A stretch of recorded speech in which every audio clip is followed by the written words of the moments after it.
Here with Eli. Eli with 3 R's. Yes, sir. You did. Yeah. So I want to ask you, how you get the name Eli with 3 R's?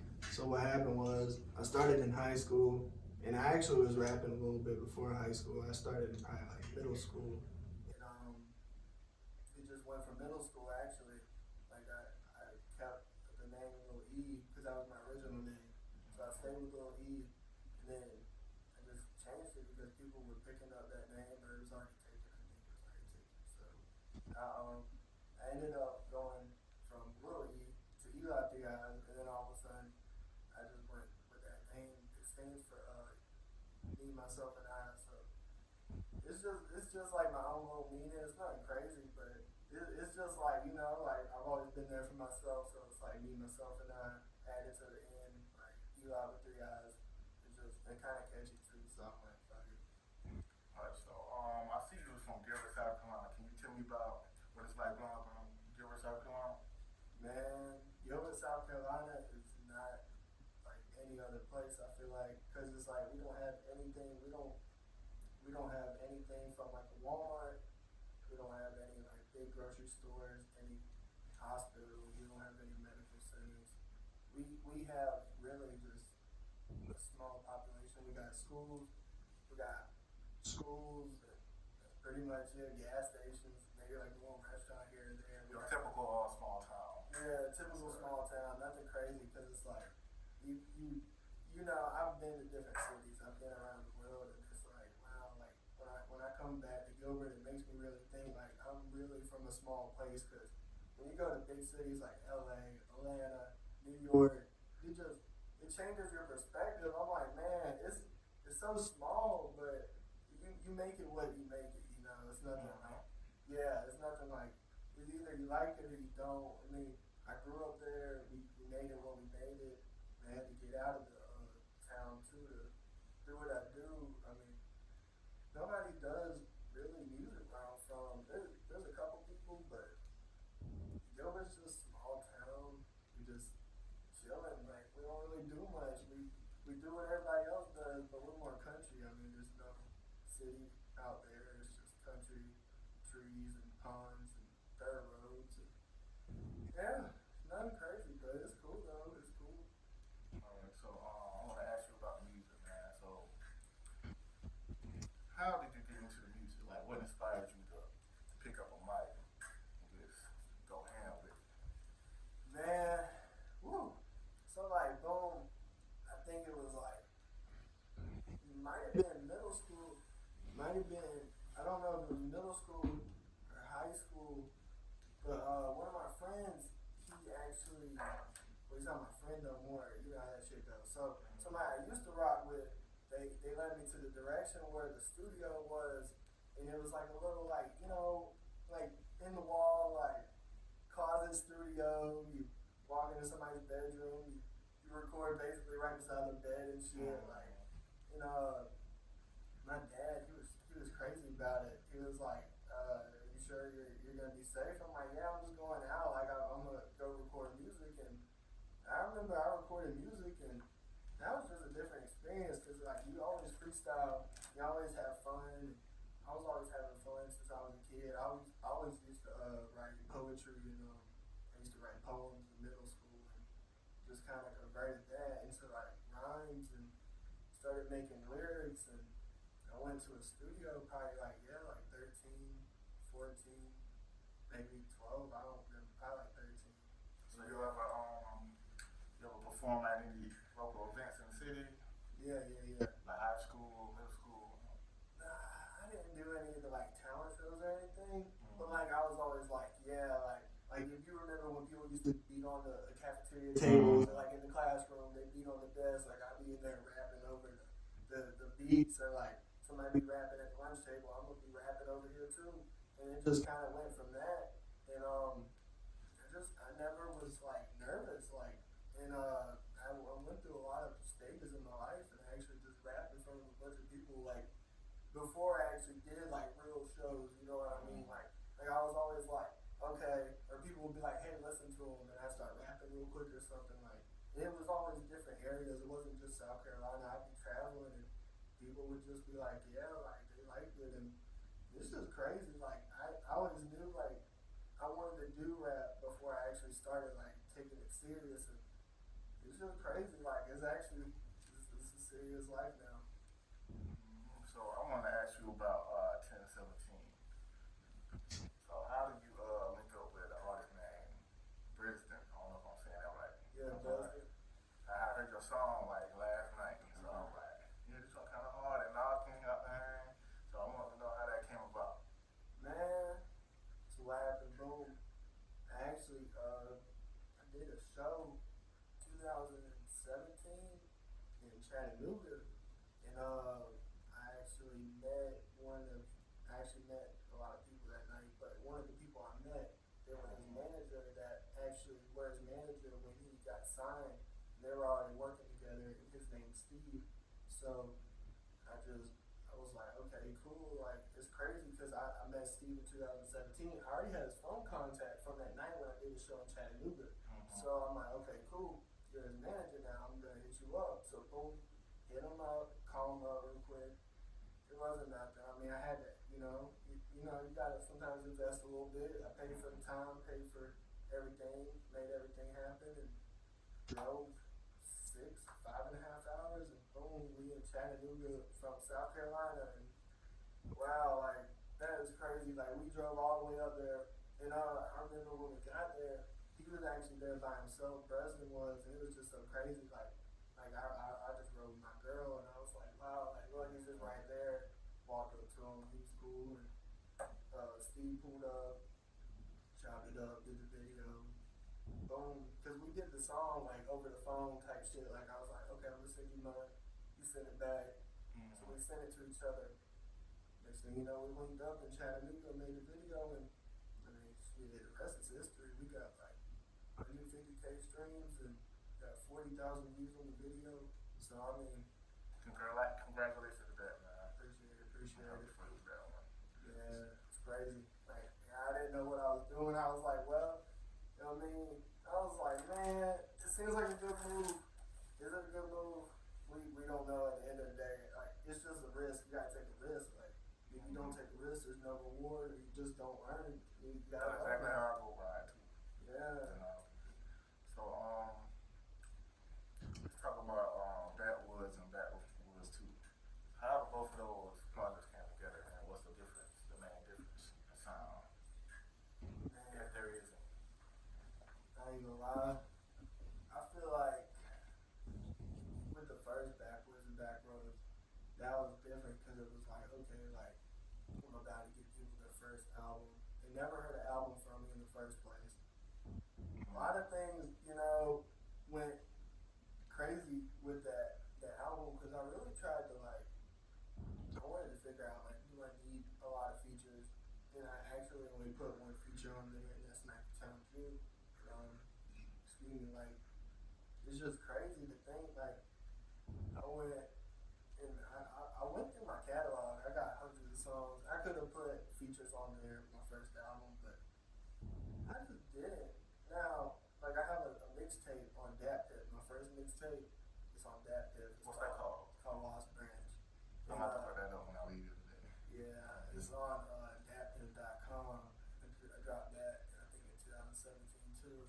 And it's just crazy. Like I remember I put features on my mixtape. And I'm like, okay, but like I want to really show people that I can do this, and it's not just like for features. So my first album, the original album, Backwards and Backroads, I just put one feature, 11 songs. I think 11 songs, one feature, and I feel like the difference between that and the other one, I think it's like I was in a different mindset. Like I was rocking with Neeko, Jetson back in the day. Yeah, I was just about to ask you about too. And yeah, they're actually on that album.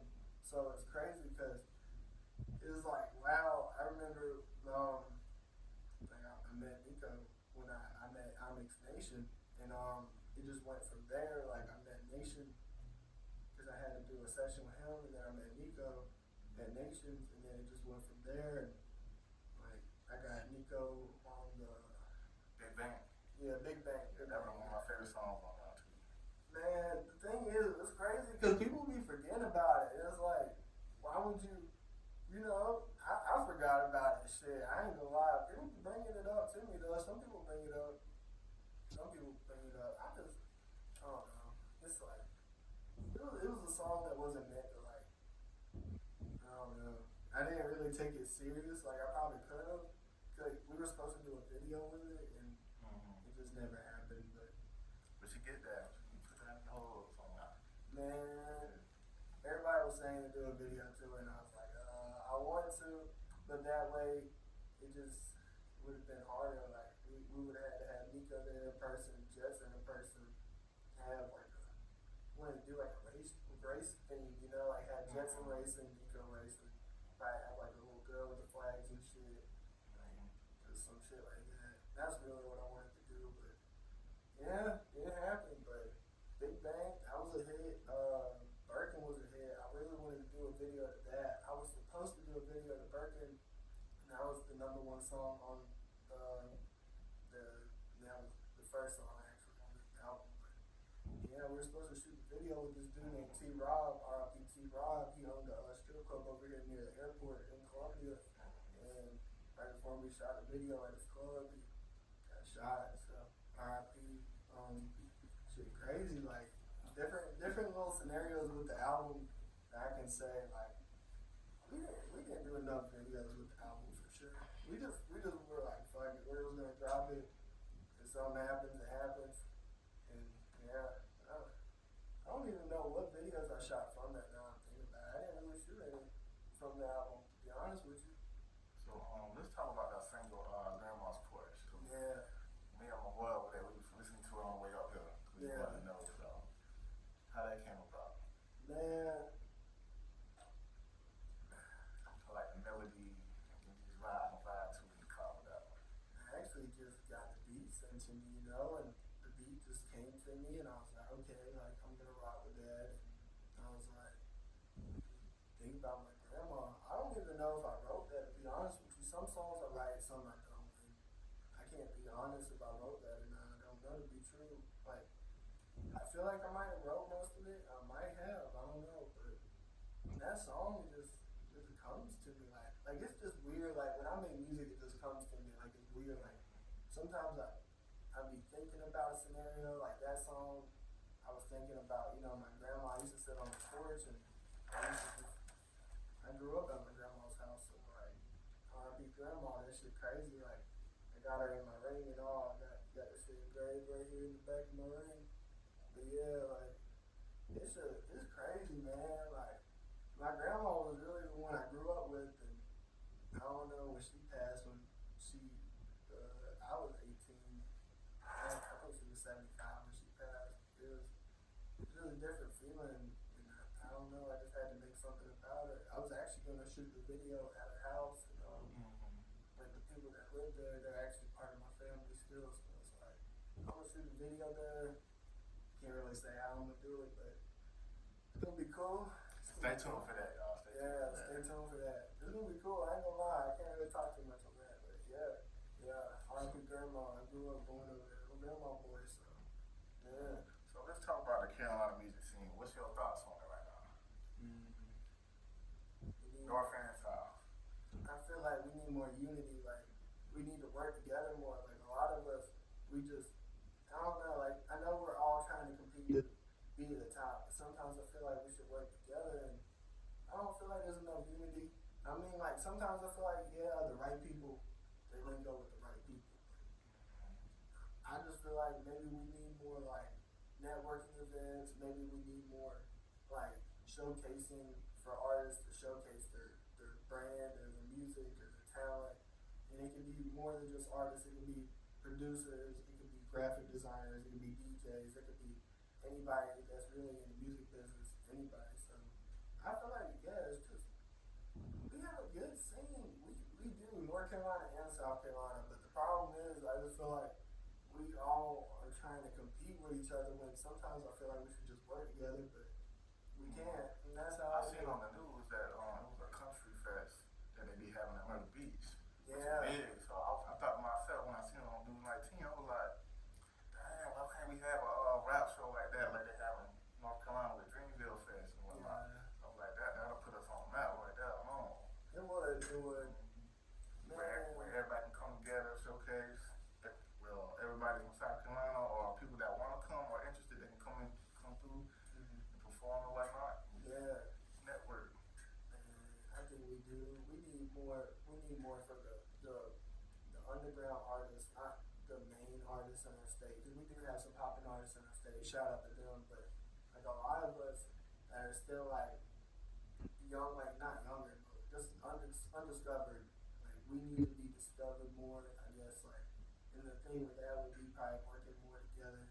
I feel like we don't have to, but I feel like it's better if we all work together sometimes. Cause at the end of the day, shit, I don't know. We all gotta win somehow, so let's all do it together. I don't know.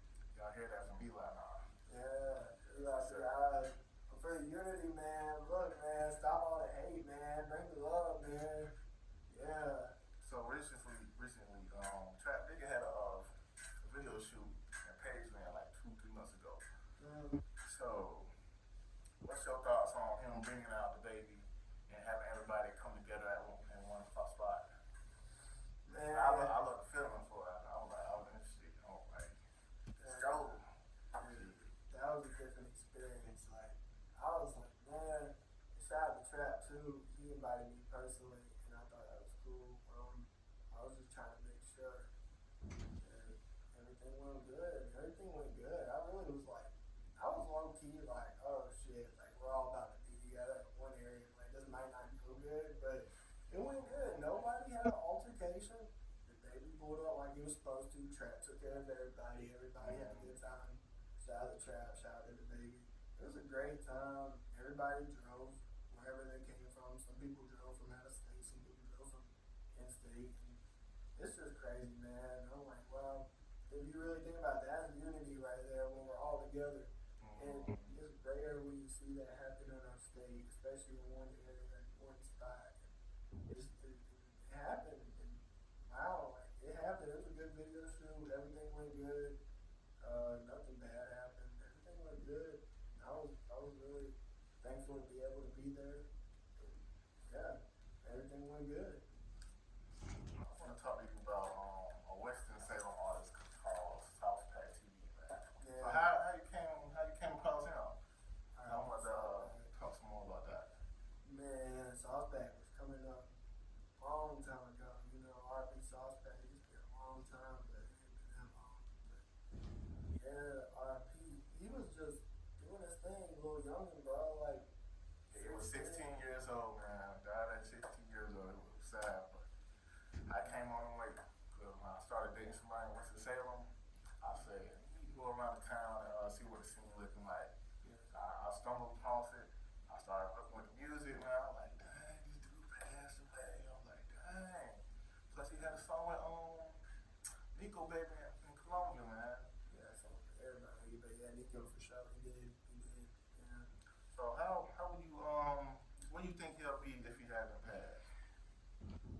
Bro, I'm not gonna lie, he would have been one of the biggest probably. He would have definitely been like, I don't know, somewhere in the high range because He had energetic soul, like everywhere you see him, he was laughing, doing whatever, man. yeah, he was a good guy. He had a good spirit, good tone. He was more than an artist. He was a good guy. He had a good spirit. He was different than everybody, especially from his age group. Like he was different than everybody, and he just, I hate when shit goes left, but sometimes I don't know, man. I wish people, especially people right now, like if you do what isn't good for you, you just gotta be careful what you do and what you put in your body because everything's just like good for you. That's just how it goes, man. You just gotta be careful. This music crazy, man, especially with how it goes. Like what you listen to is what you are influenced to, and sometimes like it goes a little too far, especially with the stuff behind the scenes. You just don't know, man. R.I.P. to him for real. So he was talented for real. I heard from looking up on research that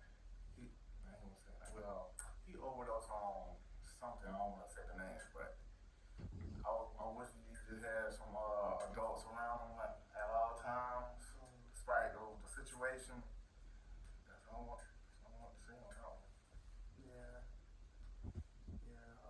Sauce Pack is crazy because I actually know his DJ, Sud, and I actually met Sud when I went to Charlotte. Excuse me, I went to Charlotte one day a couple years ago, and I was just talking to him about Sauce Pack TV.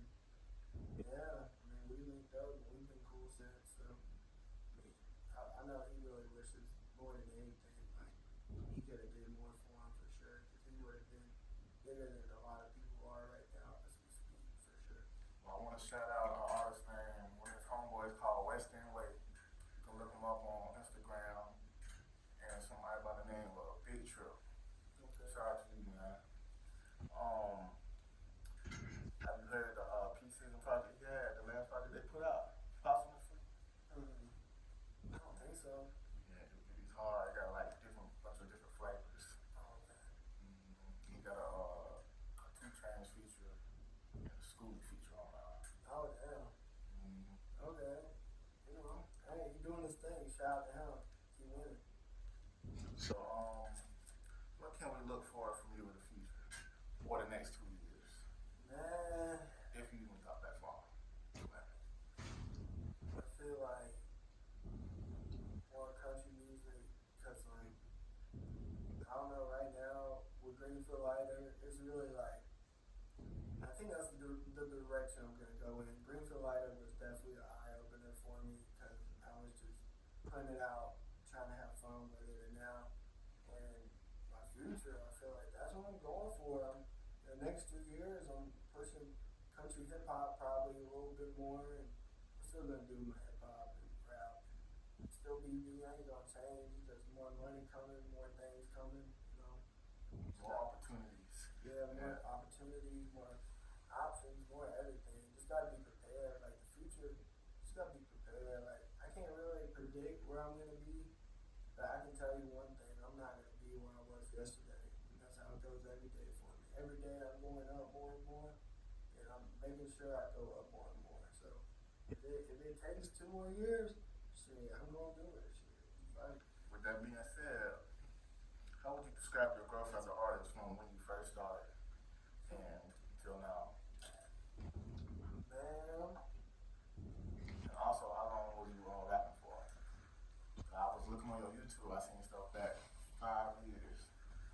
so like I was telling you, I actually got my first mixtape on that bitch from 2017, somewhere in April of 2017. But I was rapping before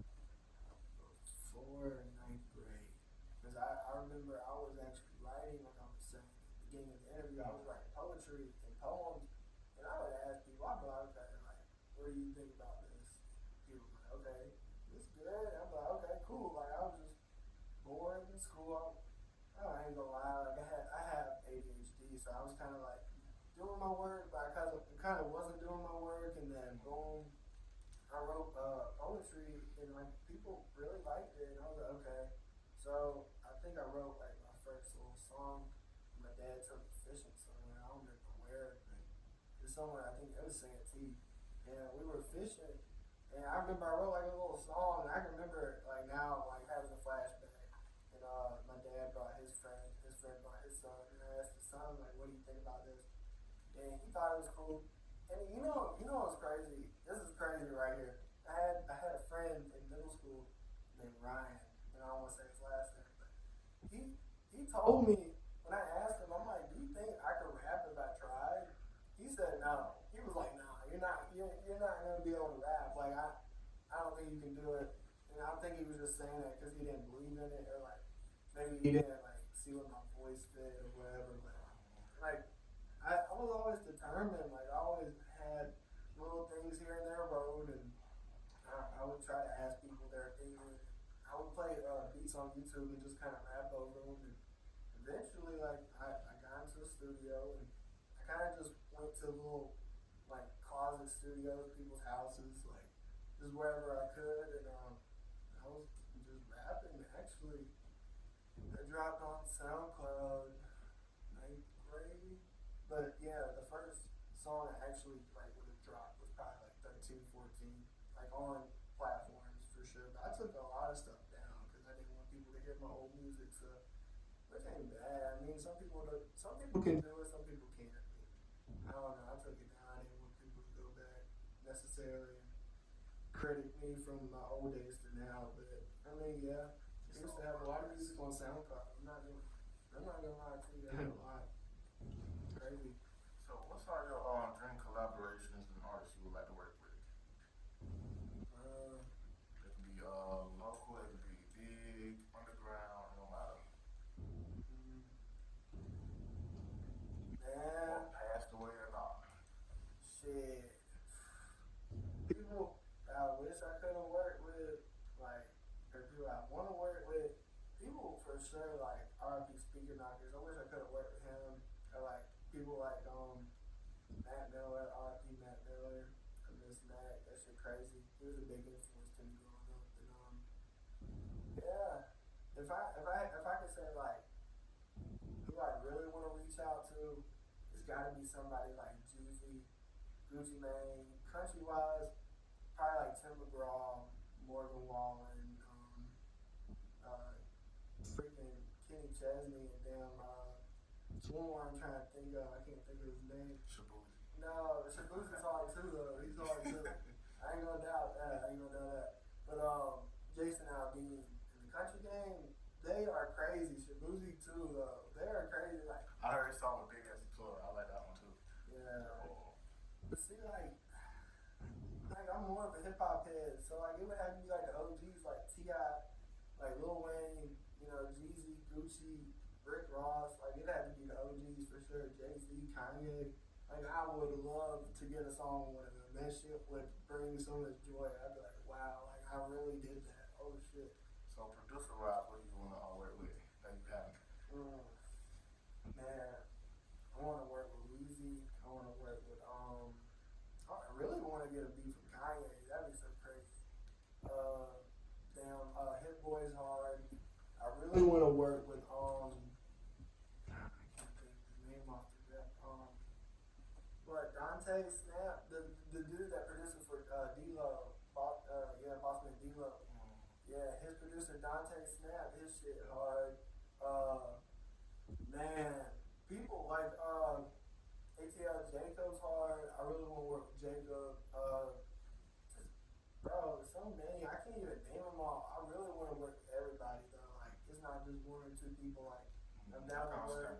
If it makes sense, it makes sense. If you play some heat, I'm gonna want it. And if somebody else ain't used it, I want to use it. So like it's really different for me. I'm versatile. I'll use anything. Like it could be a slow, sad kind of beat, but I'll turn it up, make it turn around. Or it might be some like hard 808, some fast pitch beat, and man, it really don't matter. Like if I like it, I want it. And that's kind of my problem. I really don't know what lane I want to go in, but I don't have a problem with showing people like I can do anything.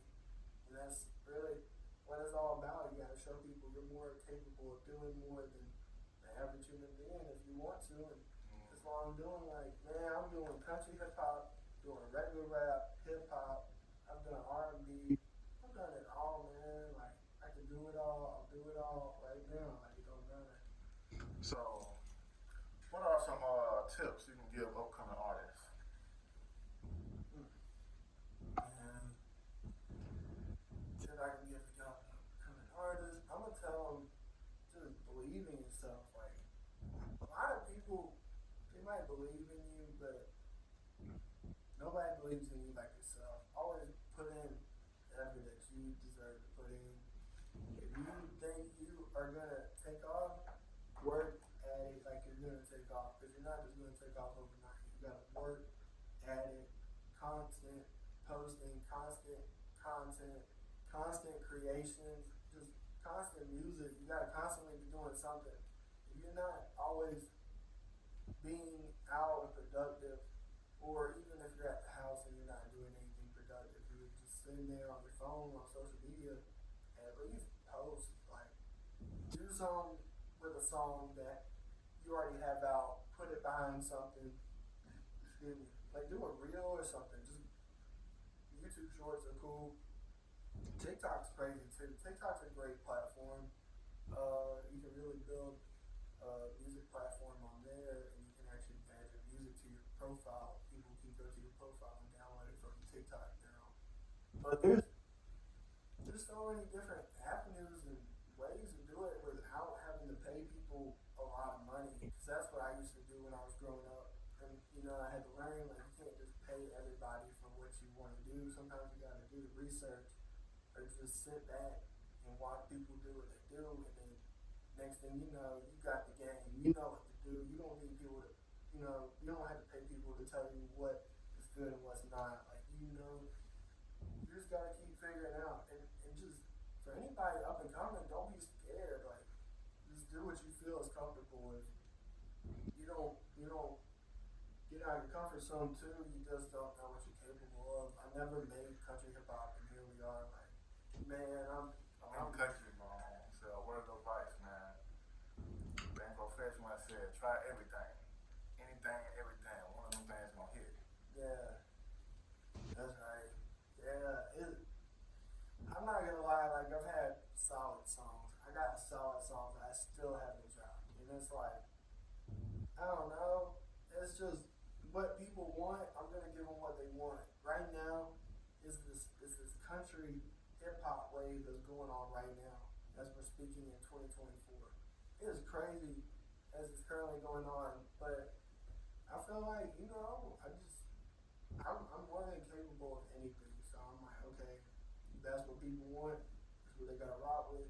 So for anybody that really wants to do what they want to do with their dreams, just don't stop. Just don't. Like, if you stop, then you're one step away from failure, and you don't want to be a failure. Like, if you want to succeed, you gotta put in that work for that dream, and that's all I can say. Like, you gotta put in that work, because if it ain't gonna happen overnight, and it ain't gonna happen if you just sit there too. I promise. Like, gotta make that shit happen.